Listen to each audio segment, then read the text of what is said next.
Good evening, dear friends. It's time to occupy your eyes. And finally, after today's broadcast, you will be able to see me more clearly. See me, finally. For now, I'm just a vague figure on your screen. I will become a more defined entity. So, friends, on this photograph, at first you won't understand what it is. The thing is, what is depicted here is a human eye, mine and yours. This is a cross-section and this is longitudinal. This is our lens, right here in the center, and the muscles are around it. And today we will learn with you how to train not only our hands, legs, and back, but also the muscles of the eye. Because if you don't train them, irreversible changes occur over time. What kind? It's fibrosis. It's muscle atrophy and atrophy of the connective apparatus of the lens, changes in the elasticity of the lens. Of course, various changes in the lens occur with age. It is believed that this is one of the parts of the body that constantly grows with us from life, and with its increase, its ability to change its curvature and elasticity is also lost. But all this doesn't just happen. All this happens against the background that the muscles that control this movement control the change in the curvature of the crystal itself. They begin to atrophy. How do they work? For example, we want to see something far away. Who is going there? Who is that? Is it him? Is it not? It's unclear. And here our muscles help us. This is it. Around the twig, this is where it is located. It's called the ciliary muscle. Such a name, excuse me. Ciliary muscle. And three guys, well, not guys, famous doctors, they studied it, studied, and each of them discovered their part of this muscle. Two, of course, are European scientists. They are Muller and Broca. They discovered one meridional fibers and the second circular ones. And they are responsible for us to look closely. When these circular fibers of ours are strained, here on this lower photograph, do you see? Our muscle is strained. These circular fibers have strained. And at this moment, our twig changed its curvature, became more convex, and slightly reduced its length. And to look far away, who answers from afar? Of course, Ivanov. Of course, Ivanov's muscle, as it is called, Ivanov's radial muscle. It strains. The circular muscle of European scientists, whose families have long been forgotten, cannot withstand the pressure of the powerful muscle of Dr. Ivanov. And thanks to him, we can see far. We can look into a beautiful future. And what happens to our crystal during this? It, of course, flattens and, most interestingly, slightly back, it turns out, shifts according to the latest discoveries of our own scientists. This glass-like body here doesn't let it shift further. It bumps into it. So, friends, look, there is constant work going on inside your eye. This crystal of yours is constantly changing. It becomes smaller, then larger, then thinner, then wider. Just like this, back and forth, that's what it does. Look, I'm really showing you how it actually happens up close. And we look up close, for example, like this. I'm looking at what's there like this. That's what the crystal did now. Now I start to look far away. Made such a movement, and if I approach you, like this, already, look at the eyes. Did exercises. No exercises today. And now like this, already far away, took such a form thanks to what we look far away. Ivanov allowed us to look far away thanks to the fact that he opened his muscle for us. So, friends, now the question arises. We need to keep all this in good condition. What happens with age? Farsightedness? We don't see what we have written here. Whether it's salt or pepper, it's unclear. We can only determine by taste who has nearsightedness. They have problems with what? Ivanov's muscle is weak, and Muller and the ciliary muscles are too strong. And who has nearsightedness? On the contrary, Ivanov, you did not pump in time, and therefore Muller strengthened his influence on your eye. And today, we will restore order among them. So, and besides this, look at what else happens with your lens, with your eye. Also from the ciliary body, and the ciliary body, it is just this muscle. And also a vessel enters there. It also turns out to be inside the eye fluid produces. You don't necessarily need to know this. From this muscle, look, the connections also go to the very lens, and the tension of these connections. It also changes the muscle strained. The tension became less to tie. The muscle relaxed, the connections stretched our lens. But not everything turns out to be so simple. Our native scientists have made yet another discovery. Turns out the connections also work intermittently. Sometimes the front ones are strained, sometimes the back ones are strained. For example, when Ivanov takes matters into his own hands, stretched a twig for us, the front connections slightly tightened, the back ones, you see, relaxed. The twig has gone back a bit. And when Muller starts his blacksmith business, all sorts of what they call famous Muller intrigues, he strains his muscles, this circular one. Then what happens?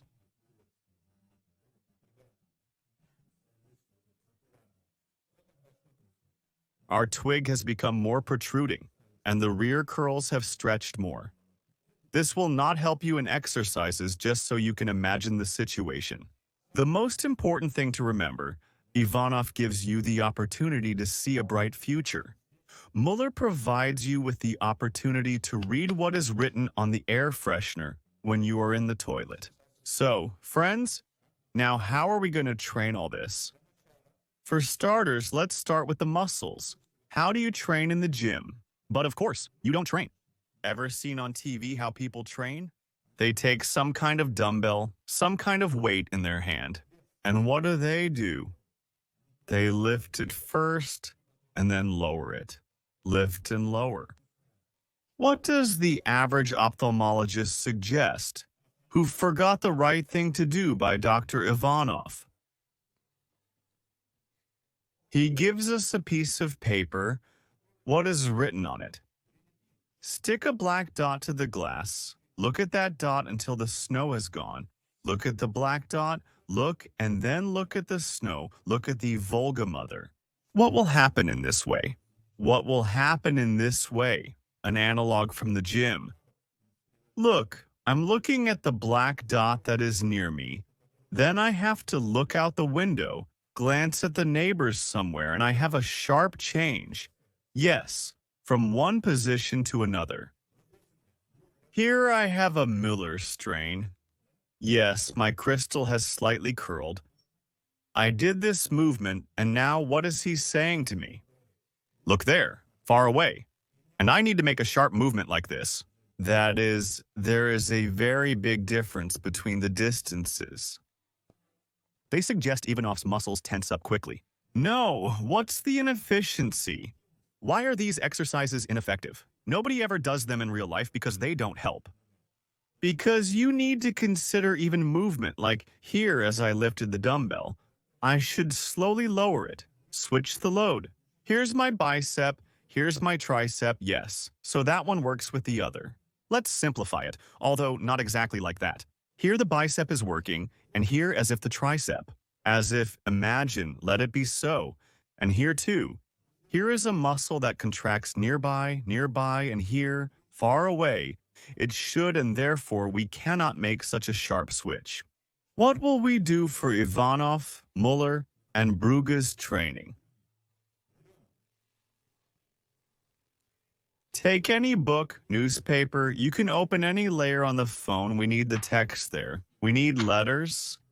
Open to any page where something pleasant is written.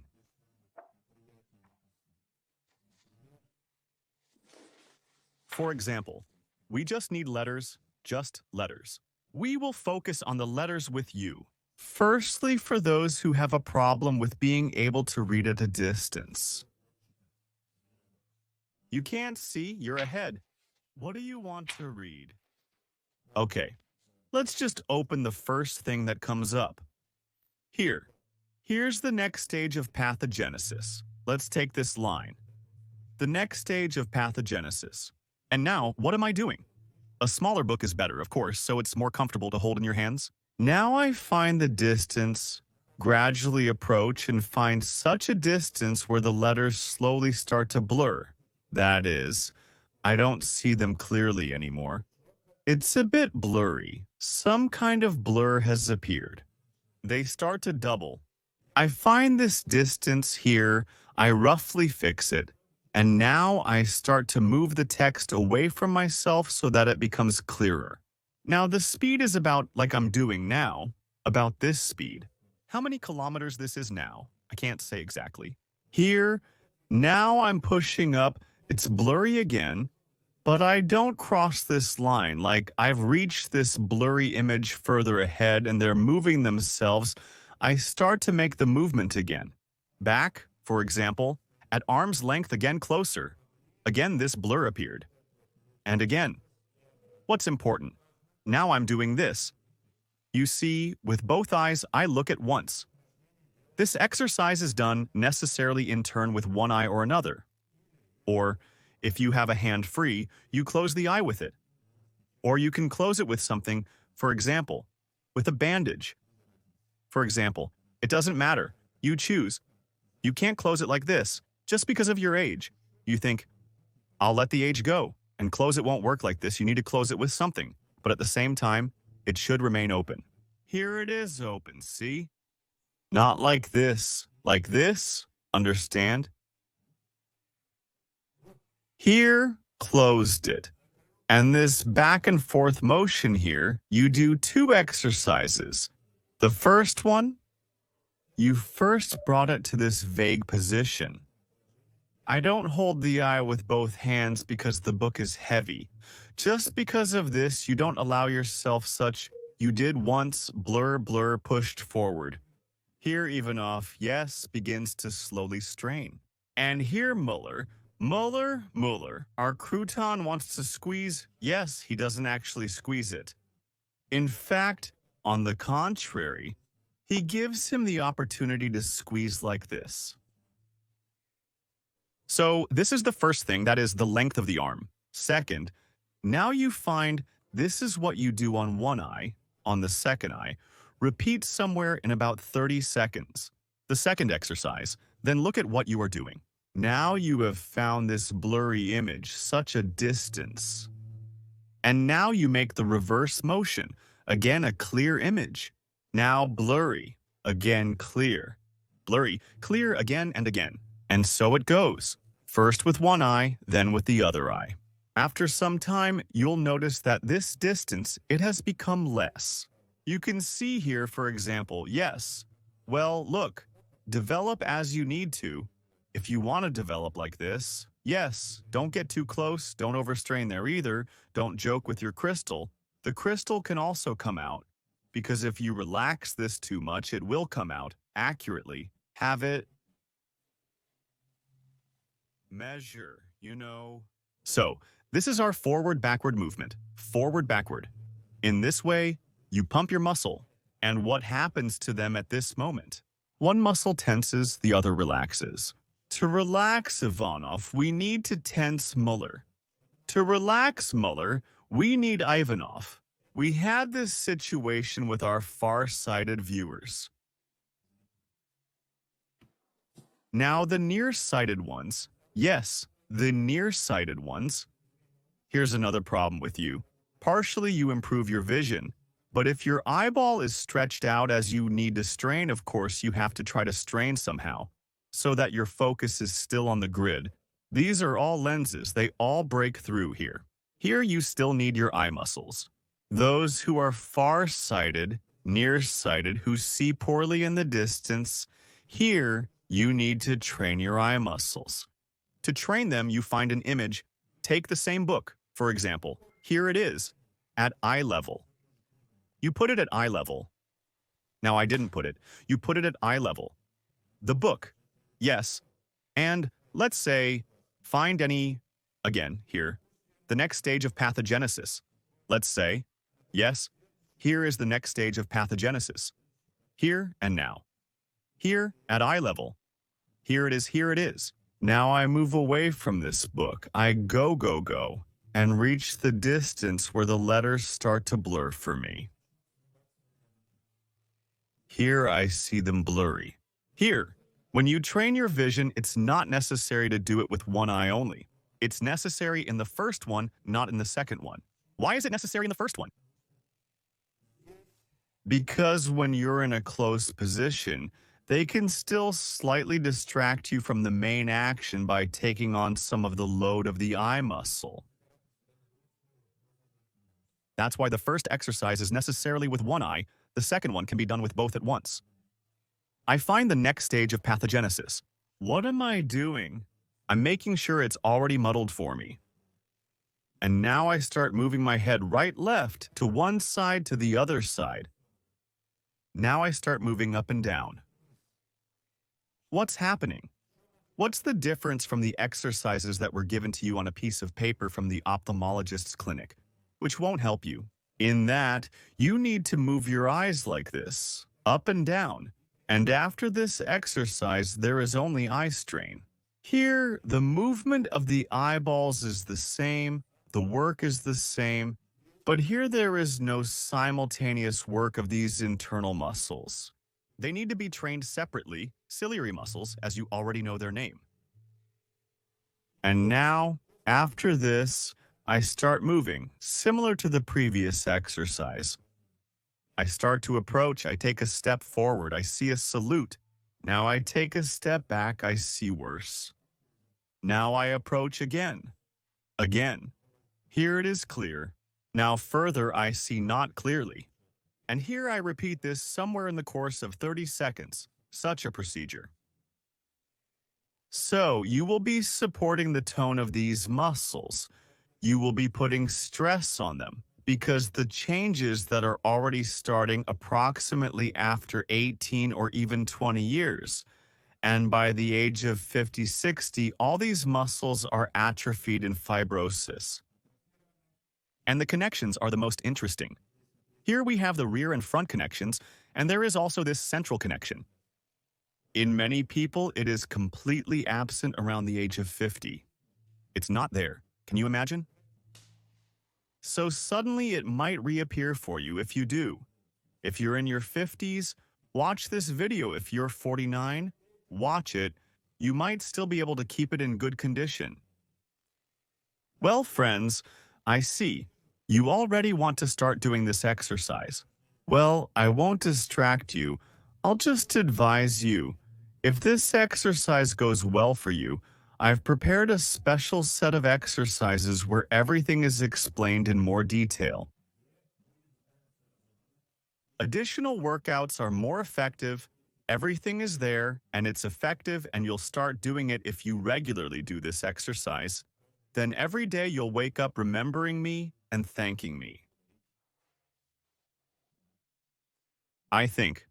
So it will be, and these exercises in general, for vision, I prepared for you by the link.